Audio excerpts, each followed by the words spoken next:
What's going on, guys? It's your boy Sinister Cobra coming back with another Halo 5 video. Today we're going to be going over more details for the upcoming Halo 5 update, Memories of Reach. So first things first, unfortunately it does not appear that this update will be released next week. It's sounding like it might be coming out in 2 weeks time. I guess we'll have to wait next week to see if they give us some sort of finalized release date. But with that being said, we are getting somewhat of a meaty update this week, so let's dive right into it. So starting off this week is more details on the new infection playlist that's coming out. So these first few details I believe is for an infection playlist that they plan to release. So assuming these are details for a playlist, the playlist will contain 12 players and they'll have 4 3-minute rounds. And now going more into like customization options, there will be a last squad standing option for custom games, which sounds like you would be able to do like a multi-team type of infection variant. Spartans will have access to all the abilities, and the infected will only have access to thrust, smart scope, and stabilization. And lastly, this wouldn't be infection without some infection specific medals.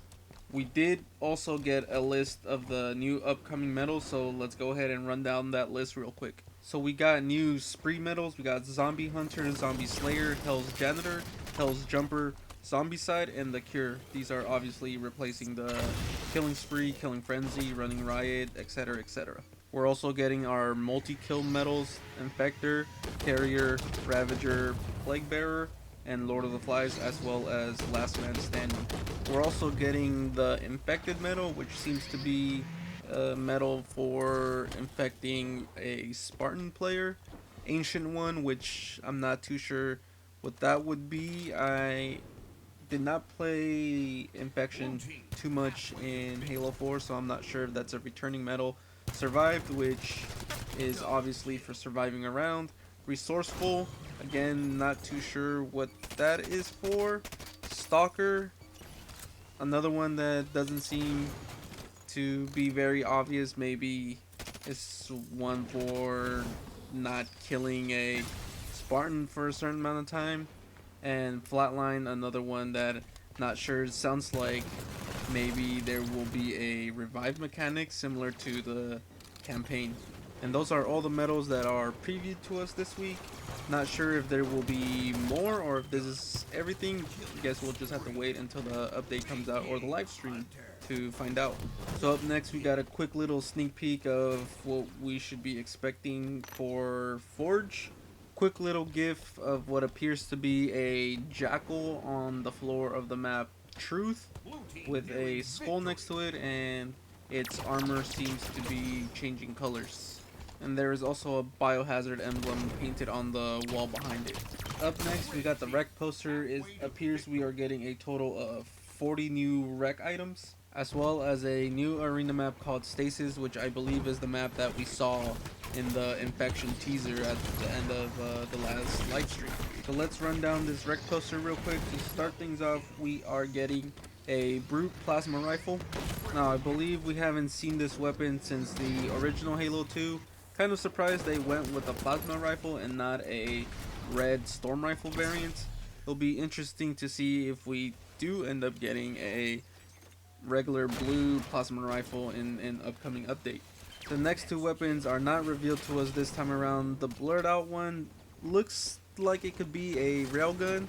Seeing as this is a Reach update, it can possibly be a grenade launcher or maybe even a Meal shotgun. I doubt it's the shotgun since it has like a bigger end to the weapon, bigger butt. And we also have another legendary weapon which has, I believe, the Oni emblem on it. It'll be exciting to see what specifically this weapon is. Hopefully we find out next week. Now moving on from the weapons, we are getting 5 emblems. 2 of those emblems were revealed to us last week, the Emil and the George emblem. They are confirmed to be legendary items, and joining those 2 emblems are an ultra rare emblem called Antidot an uncommon drone emblem, which is a returning emblem, and an uncommon 10 emblem, which is also a returning emblem. So it looks like we're getting 19 or 20 skins. There does appear to be an error on the poster.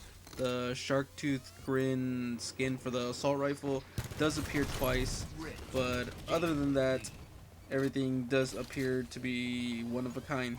So the Azure Dream weapon skin is the weapon skin unique to this update. We are getting one for every single loadout weapon.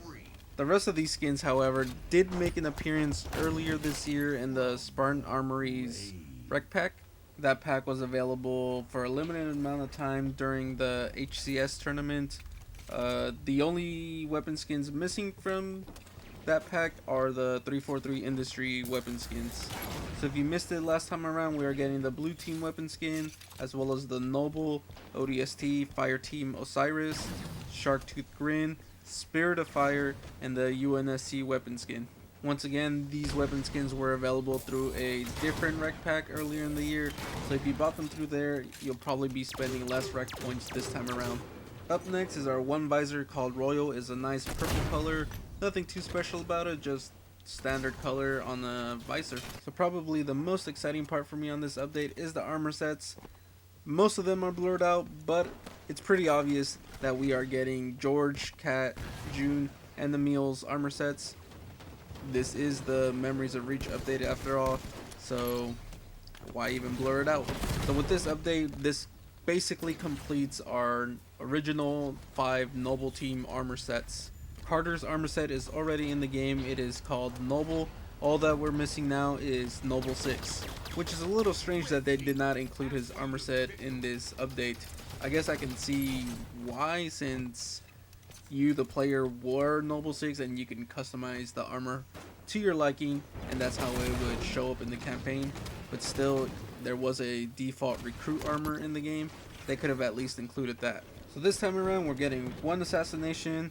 There's not too much to go on as it is blurred, other than it is an ultra rare assassination. Next, we are getting 2 new stances, an uncommon stance called the Brutalist, where the Spartan is holding the Brute Plasma Rifle, and a blurred out legendary stance. And finally, to round out the REQ poster, we are getting 4 new loadout weapons. Apparently we're getting 2 new assault rifle REQs, one that looks a lot like a BR, and a DMR REQ that looks a lot like an SMG. Finally, ending this week is some details on the new REQ balancing that the team has been working on. They include a good amount of weapons that are getting some changes in this blog post. If you want to read more about it, as always, I will put a link in the description to the blog post. For the sake of keeping this video short, however, I'm going to go over real quick 2 of the weapons that are being rebalanced.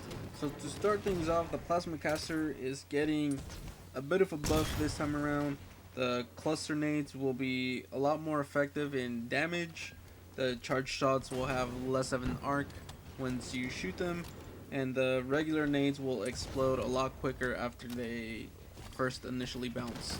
And the Hydra is also another weapon that is getting a change in this update. The recoil has been reduced, splash damage has been increased, and the Typhoon variant can now lock onto 3 enemies at once. Like I said, there is a bigger list of all the weapons that are being changed with all the details for each one. If you want to read about it, the link will be in the description. But anyways guys, that's gonna do it for me this week. As always, if you guys enjoyed the video, please hit that like button, subscribe for more. Let me know down in the comment section below what you think of the new details for this week. Are you even more excited for the update?